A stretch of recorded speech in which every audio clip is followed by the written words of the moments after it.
Hello guys and welcome back to Code Map. ये है HTML tutorials का 6th video I think.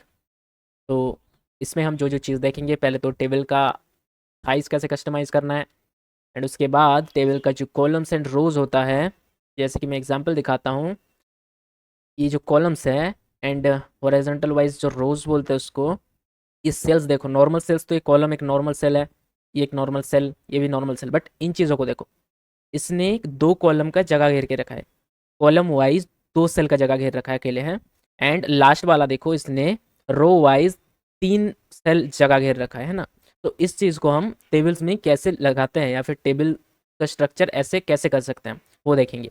इसको ही हम बेसिकली बोलते हैं कॉल स्पैन और रो स्पैन। ये दो एट्रीब्यूट्स है जिसके माध्यम से हम उसको कस्टमाइज करेंगे। उसके बाद देखेंगे टेबल हेडर। टेबल हेडर हमने पहले ही देख के रखा था, बट मैंने एक चीज़ दिखाना मिस कर दिया जो हम आज देख लेंगे। एंड उसके बाद देखेंगे कैप्शन। टेबल में हम कैप्शन लगाते हैं, देखो ये ऊपर जो है ना, क्रिएट टेबल्स इन HTML, वैसे हम टेबल के ऊपर किसी भी टेक्स्ट लगाते हैं उसको हम टेबल का कैप्शन बोलते हैं। तो वो भी देखेंगे। तो पहले तो मैं एक फटाफट से टेबल बना लेता हूँ। टेबल कैसे बनाऊंगा, टेबल टैग लगा दूंगा। वेट, मैं पहले एक हेडिंग लगा देता हूँ। Okay, H1 and curly braces, क्योंकि इसके अंदर मुझे कंटेंट डालना है। मैं शॉर्टकट यूज़ कर रहा हूँ, HTML टेबल्स। एंटर मारूंगा, देखो H1 के साथ कंटेंट HTML टेबल्स उसके अंदर ही आ गया। सो मैं अब टेबल के अंदर जाऊँगा एंड मुझे हेडिंग एंड बॉडी डेटा सब कुछ बनाना है, ठीक है। सो टेबल में जो मैंने मिस कर दिया था वो था, टेबल का दो पार्ट होता है, एक होता है टेबल हेड एंड एक होता है टेबल बॉडी।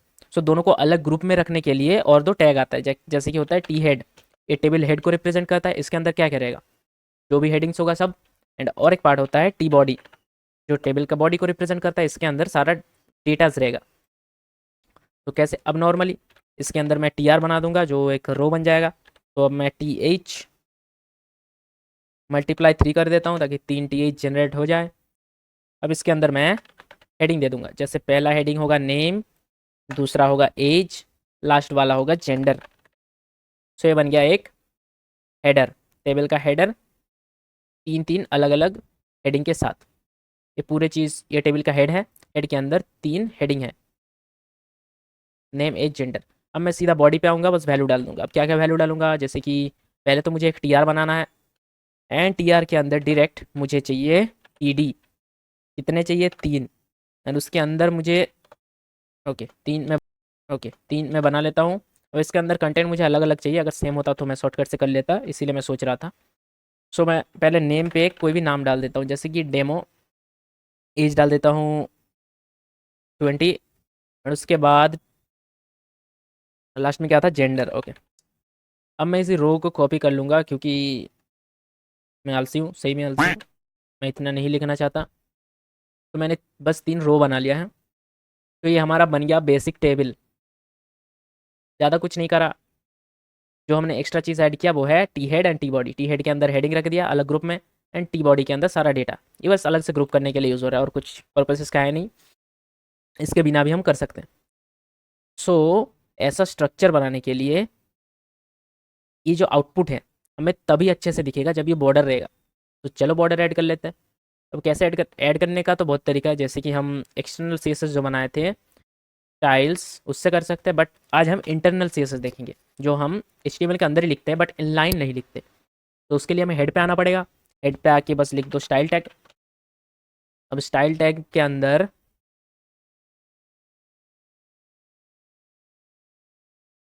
ओके, तो मैं बस रिकॉर्डिंग चेक कर रहा था, कोई नहीं। तो हम स्टाइल टैग लिखेंगे, उसके बाद स्टाइल टैग के अंदर हमें बॉर्डर किसको देना है वो पहले सोचो, ठीक है। माइंडलेसली हमें बॉर्डर नहीं देना है, नहीं तो सबको बॉर्डर लग जाएगा। हमें बस नेसेसरी चीज़ों पे देना है। जैसे कि पहले मैं टेबल पे बॉर्डर दे के दिखाता हूँ।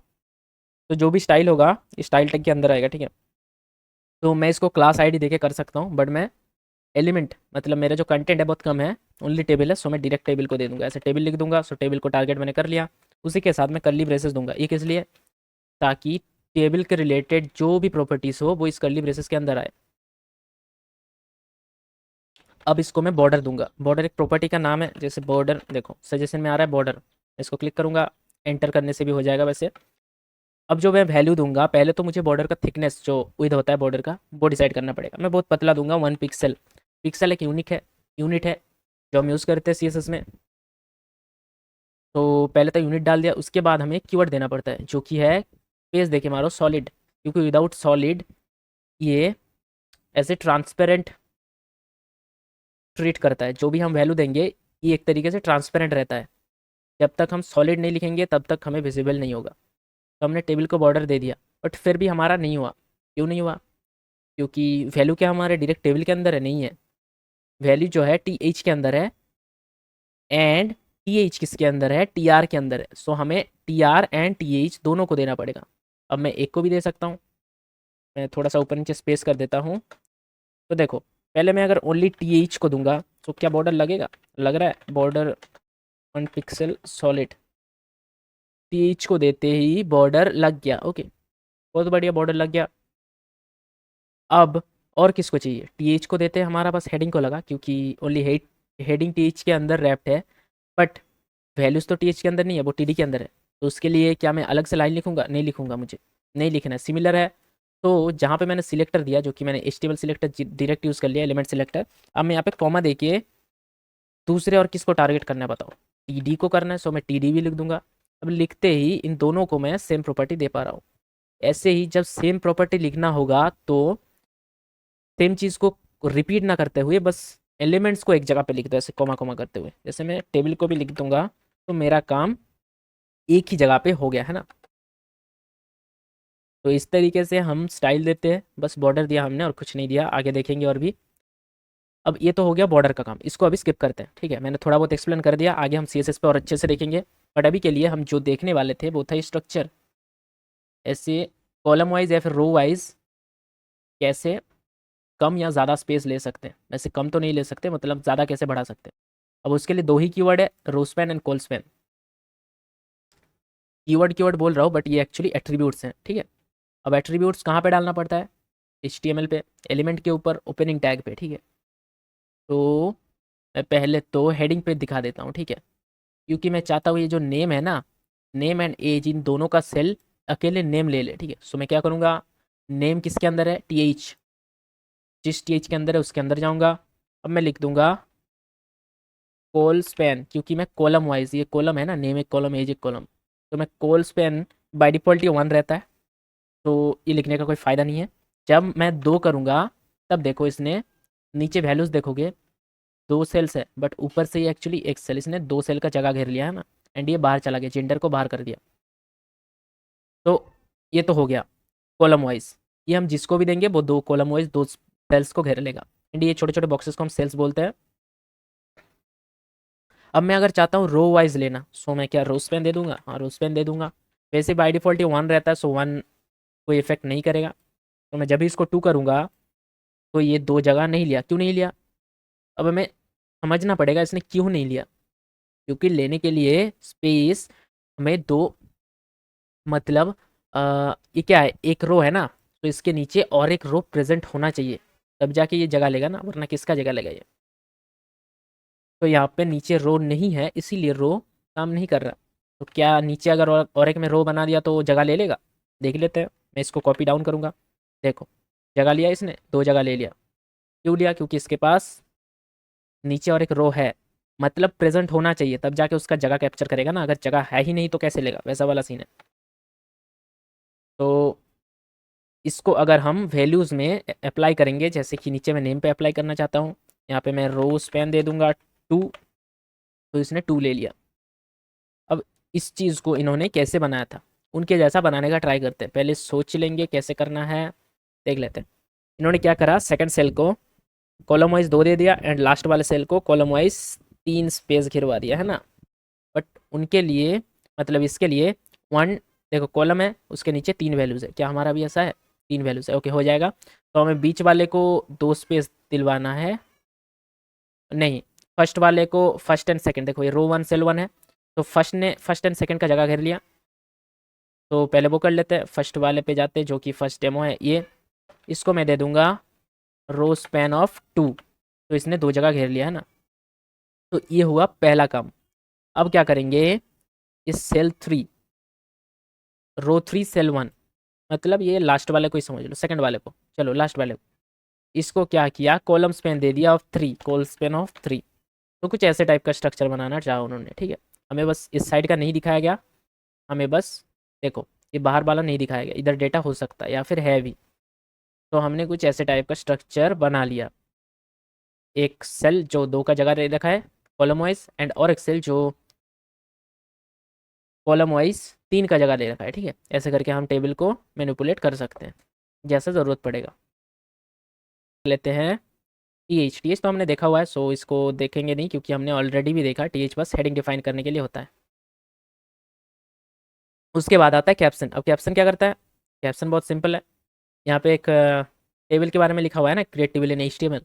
वैसे करके हम अगर अपने टेबल के ऊपर कुछ लिखना चाहते हैं, वो कुछ ऐसे मिडिल पे आएगा टेबल के ऊपर, वो कहलाता है कैप्शन, या फिर कैप्शन टैग से लिखते हैं। वैसे हम पैराग्राफ भी यूज़ कर सकते हैं, बट जो यूज़ होता है वो है कैप्शन। तो उसको हम लिखते हैं हेड के ऊपर। तो हेड का मतलब टी हेड के ऊपर आएंगे, यहाँ पे बस कैप्शन टैग लगा दो। कैप्शन स्पेलिंग सही, स्पेलिंग ध्यान रखना बस, बाकी सब सही है।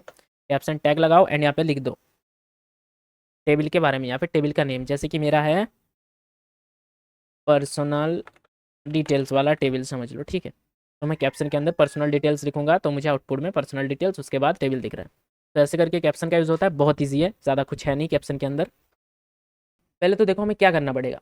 ये एक रेक्टेंगल है ना, तो हमें रेक्टेंगल का साइज़ बढ़ाने के लिए 2 ही चीज़ तो बढ़ाना पड़ेगा, एक उसका हाइट एंड एक उसका विड्थ। वैसे ही तो हर एक चीज़ काम करता है ना, किसी भी बॉक्स का साइज़ हमें बढ़ाना हो तो हमें 2 ही चीज़ घटाना या बढ़ाना पड़ता है, या तो हाइट या तो विड्थ, जैसे हम बढ़ाना चाहते हैं। सो यहाँ पे भी हाइट एंड विड्थ आएगा।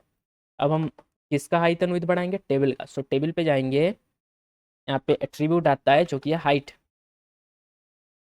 अब हाइट काम क्यों नहीं किया? चलो हाइट दे देते हैं 400। तो सजेशन में बाई चांस नहीं आया होगा, इसने 400 पिक्सल ले लिया, बट मुझे इतना चाहिए नहीं, 200 बहुत है। एंड वैसे ही और एक एट्रीब्यूट आता है जो है विद, WIDTH। इसको भी मैं 200 कर दूंगा। देखो 200 को 200 बाई 200 करते ही, मैं थोड़ा सा बढ़ा लेता हूँ, ओके। 200 बाई 200 करते ही देखो टेबल का साइज़ अपने आप बढ़ गया है ना। तो ये 2 ही प्रॉपर्टी है हर एक चीज़ का, हाइट एंड विड्थ बढ़ाने के लिए।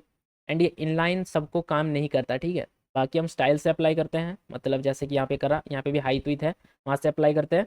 बट कुछ कुछ एलिमेंट में हम ऐसे इनलाइन यूज़ कर सकते हैं।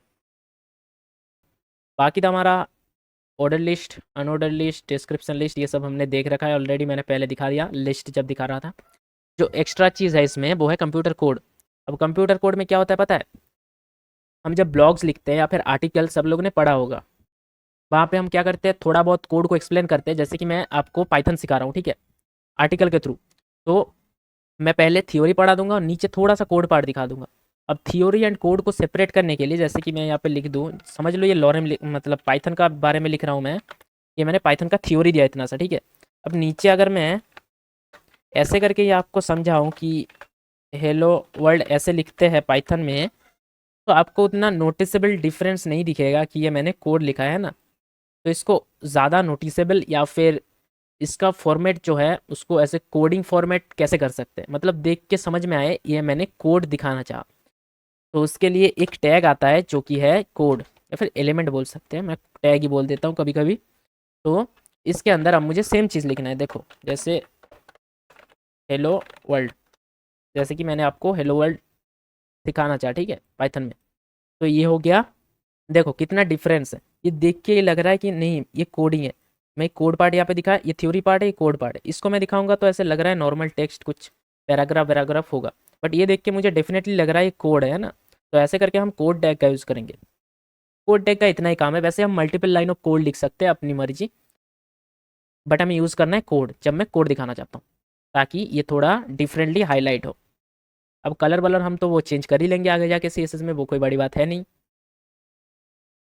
सो इस वीडियो के लिए इतना ही, मिलते हैं अगले वीडियो में। Bye bye.